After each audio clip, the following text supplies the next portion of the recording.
भारत देश में इस वक्त ऐसा कोई भी नहीं होगा जो अभिनेता विनोद खन्ना को नहीं जानता है। चाहे बच्चा हो या बूढ़ा, सभी के वो फेवरेट हुआ करते थे। विनोद खन्ना एक ऐसे अभिनेता थे जिनको देख के सभी के चेहरे पर स्माइल आ जाती थी। लेकिन सबको हंसाने वाला ये अभिनेता 2017 में बिना किसी को कुछ बताए इस दुनिया से चला गया। दोस्तों, जब राजेश खन्ना के बाद अमिताभ बच्चन की गिनती सुपर स्टारों में होने लगी, उस वक्त विनोद खन्ना एक ऐसे उभरते हुए सितारे के रूप में सामने आए जो उतने ही पैसे लिया करते थे जितने की अमिताभ बच्चन। उस वक्त के तमाम नामी अखबारों में अमिताभ बच्चन और विनोद खन्ना की टक्कर आपस में दिखाई जाती थी। और दोस्तों, वाकई में कुछ ऐसा हुआ भी था।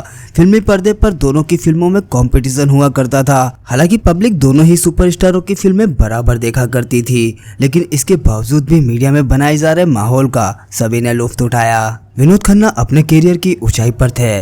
उन दिनों वो एक धार्मिक संत ओशो से मिले और उनसे काफी प्रभावित हुए। वो उनसे इतने प्रभावित हो गए कि उन्होंने अपनी जीवन को, अपनी फैमिली लाइफ को और साथ में ही अपनी फिल्मी लाइफ को छोड़ के ओशो के साथ में उनके आश्रम में रहने का फैसला कर लिया।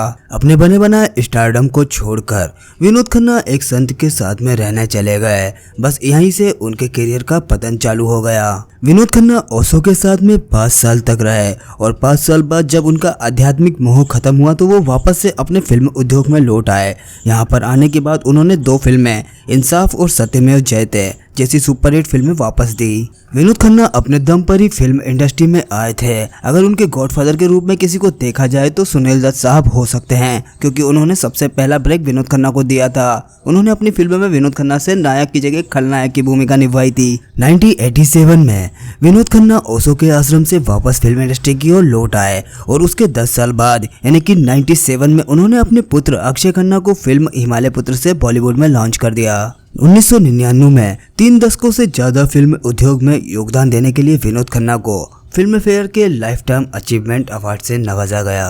1997 में विनोद खन्ना भारतीय जनता पार्टी में शामिल हो गए और अगले साल के लोकसभा चुनाव में पंजाब के गुरदासपुर विधानसभा क्षेत्र से बीजेपी की तरफ से लोकसभा के प्रत्याशी के रूप में चुनाव लड़े और 1999 को वो लोकसभा प्रत्याशी के रूप में सांसद भी बन गए। विनोद खन्ना 10 सालों तक यानी कि 2009 तक गुरदासपुर के सांसद रहे। विनोद खन्ना की निजी जिंदगी की बात करें तो विनोद खन्ना ने अपनी जिंदगी में 2 शादियां की है। उनकी पहली पत्नी गीतांजलि तरेयार खान से उनकी मुलाकात अपनी कॉलेज लाइफ के दौरान ही हो गई थी। 1971 में विनोद और गीतांजलि ने एक दूसरे के साथ में विवाह कर लिया। इनसे उनके 2 पुत्र हुए, एक राहुल और दूसरा अक्षय। दोनों इस वक्त बॉलीवुड के स्टार हैं। 1985 में विनोद और गीतांजलि का तलाक हो गया और 1990 में विनोद खन्ना ने उद्योगपति सरयू दफ्तारी की बेटी कविता दफ्तारी के साथ में शादी कर ली। विनोद और कविता के भी 2 बच्चे हुए। उनका एक बेटा साक्षी और एक बेटी श्रद्धा है। 2017 में विनोद खन्ना मूत्राशय के कैंसर से गंभीर रूप से जूझ रहे थे। उनकी हेल्थ से जुड़ी अपडेट मीडिया में आती रहती थी। 2 अप्रैल 2017 को मुंबई के गिरगांव के सर H.N. रिलायंस फाउंडेशन अस्पताल में उनका इलाज चल रहा था। 27 अप्रैल की सुबह विनोद खन्ना ने इस दुनिया को हमेशा के लिए अलविदा कह दिया। विनोद खन्ना को मौत के बाद फिल्म इंडस्ट्री के सबसे बड़े सम्मान यानी कि दादा साहब फाल्के अवार्ड से नवाजा गया। दोस्तों, आपको विनोद खन्ना की सबसे फेवरेट मूवी कौन सी लगती है और कौन सी मूवी का सॉन्ग है सबसे ज्यादा आपको पसंद? अपनी राय हमको कमेंट में जरूर बताएं।